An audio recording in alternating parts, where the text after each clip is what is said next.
Aujourd'hui, nous allons explorer le comportement d'une femme manipulatrice lorsqu'elle perd la capacité de contrôler son partenaire. Que ce soit toi qui as choisi de t'éloigner ou qu'elle t'ait rejeté, ces profils savent agir même si tu as coupé tout contact ou même si tu l'as bloqué partout. Leur objectif ? Déclencher 3 mécanismes fondamentaux pour continuer à exercer leur contrôle, à manipuler et à influencer, même à distance. Le premier mécanisme est la dévalorisation continue. La manipulatrice s'adapte aux situations pour te critiquer de manière subtile et indirecte. Elle ne te dénigre pas forcément ouvertement à d'autres, mais elle s'assure que les gens se construisent une image déformée de toi.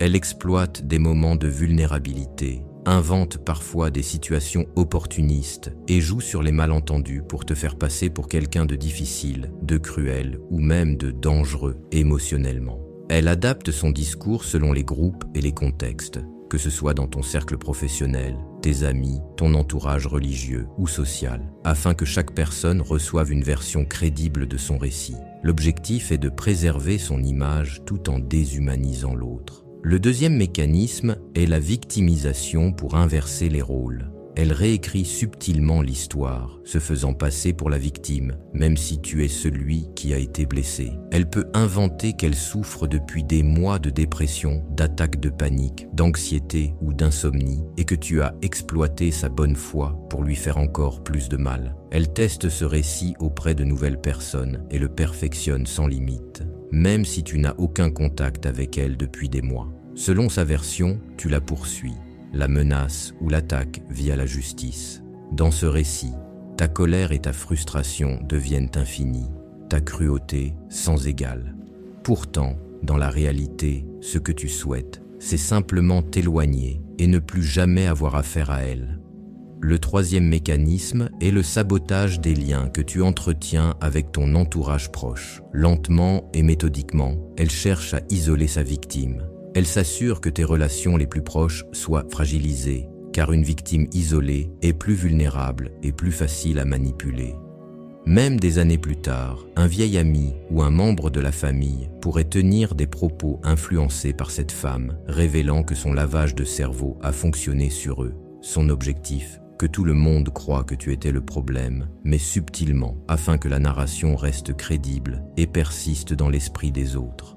Ainsi, tu deviens un outil dans son récit. Tu es utilisé comme référence ou point de comparaison pour susciter la pitié auprès de sa prochaine cible. J'ai été blessé dans ma dernière relation, c'est pour ça que j'ai ces comportements. Chaque détail de son histoire est soigneusement contrôlé et tous ceux qui pourraient contredire son récit sont écartés pour que la nouvelle victime tombe totalement dans le piège. Avec le temps, tu disparais de ses pensées.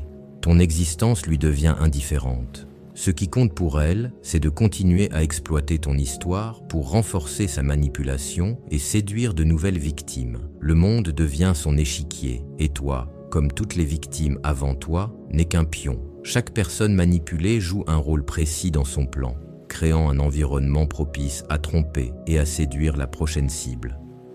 Bien sûr, tout le monde ne tombe pas dans ce piège.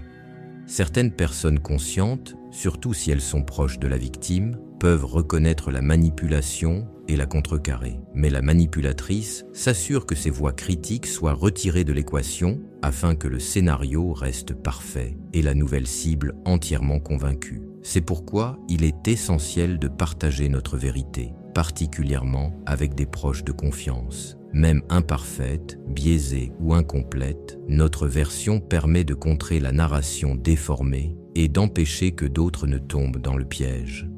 N'oublions jamais, le silence est le complice numéro 1 de l'abus invisible. Voilà, c'est la fin de cette vidéo. J'espère qu'elle t'a été utile.